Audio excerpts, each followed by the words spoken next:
wondering, what is this old woman doing out here today? Life's been really hard for me. My name is Cathay Williams. I was born a slave, but that's not my story. My story is bigger than that. Y'all want to hear it? Yeah. And I'll tell you about it.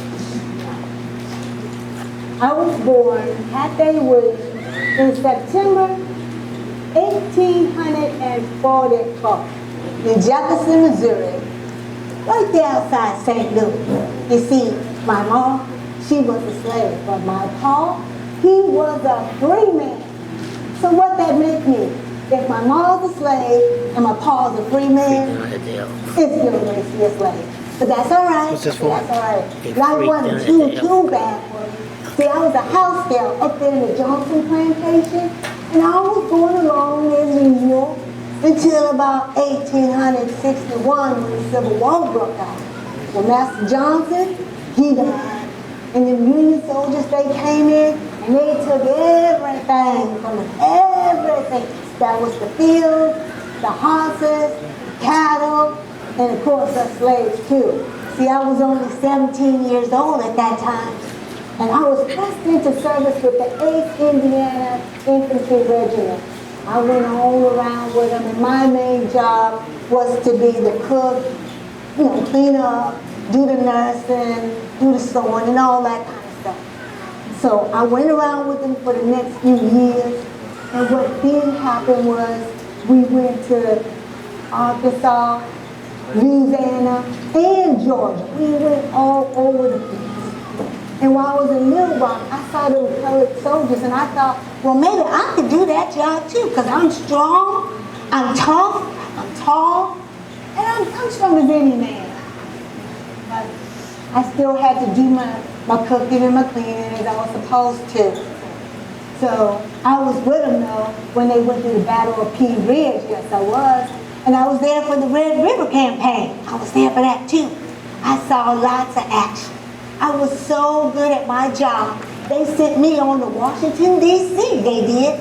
And what happened then is I worked for General Phil Sheridan and his staff. I was his personal cook and the seamstress. So I kept all the uniforms together. While we was there in Virginia, we then was there for the Shenandoah Valley Raids, and I went right along with them. But once that was all over, it was getting on in the war. And we went on to Iowa, and after Iowa, we went back to St. Louis, and I was back at the Jefferson Barracks, and it was there where I was just working. We got some great news. The war was over, and we was free. Oh my God, we were so happy. We free. That wasn't until we realized we didn't have a job. We didn't have no money. We didn't have a house. I wasn't married. I had no husband. I was about 22 and I was getting pretty old. I didn't know what I was going to do. But I had one cousin and a friend, and they decided they was going to join the army. So I said, well, I'm going to join the army too. They said, you can't because you're a woman. I said, yes, I can.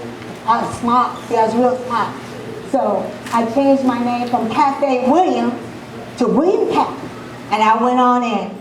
And I went there to get my physical. You might be wondering now, how you gonna pass that physical? They're gonna know you're a woman if you go for a physical. Well, see, them white doctors, they didn't want to touch no colored soldiers. So you didn't take your clothes off. They just said, how you feeling, boy? I'm good, sir, I'm good. Stamped my papers on November 15, 1866, and I was in the army. Yep, I was in it. I'm good. I was all right. So I went on to feel like I was a man. And you know what? I was in there, and the men I served with, they never even knew I was a woman. The only ones who knew were my cousin and my friend, and they never blowed up. So we got to travel. We had to go from Fort Riley, Kansas, all the way to New Mexico. That was 536 miles. Can you imagine walking 536 miles in 4 months? We walked day and night. I bet most of you, can you imagine walking 1 a half mile to the grocery store. That's okay, but I did what I had to do.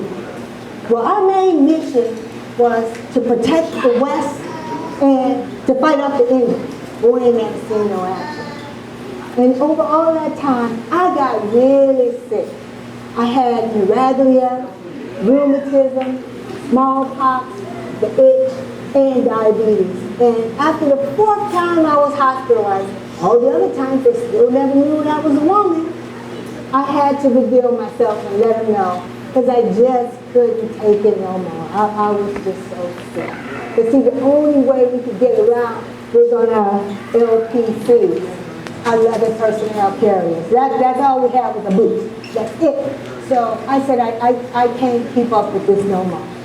And once they found out I was a woman, then they had to put me out. But I did get the surgeon's certificate, an honorable certificate of discharge with a disability. So that was pretty good.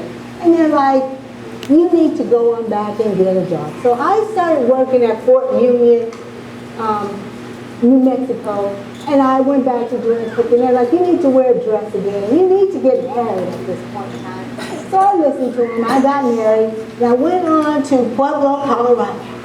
But do you know, I married a no good, low down scoundrel. He stole all my money and my horses too. But I got him back.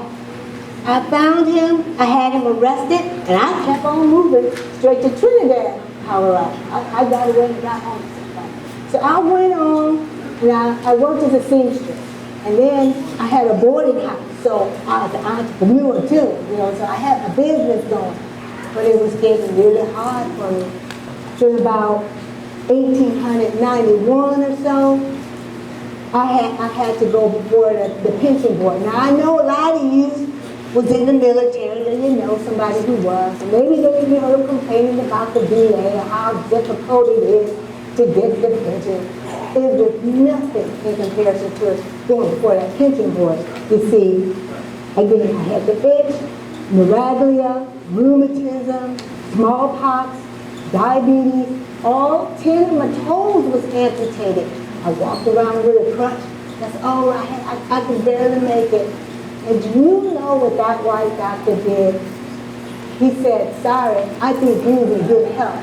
Your claim is denied. I'm like, good Lord, what happened? But they had some other women who also, they dressed up like men during the Civil War and things of that nature. But they had prominent men who stood up for them and said, look, they got a certificate of disability from the surgeon when they left. It's official, they got it. And so, of course, they were given a disability, but I wasn't. And that's okay, because that's just the way it was at that time. So in 1892, they think that's when I died. Not sure. Nobody knows where I was, but what's important is they know that I lived. That's the most important thing. And I know I paved the way for many other African-American girls to grow up and join the Army. As a matter of fact, every war in the United States had African-American women serving. Now, they might not have been recognized for it, but they were serving all along in every single war. And they did it with honor. And they were courageous. And then I know I paved the way for many other people.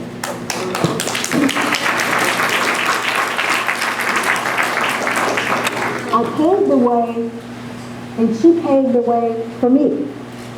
A little girl from the south side of Chicago who knew I could grow up and be a colonel in the United States Army. And for those of you who were in the Army, that's pretty hard to do. So I really thank her for all that she did.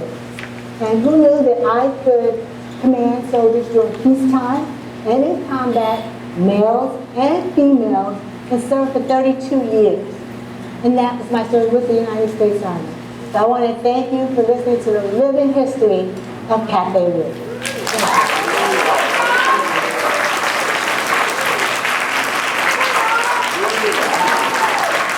Y'all can do better than that.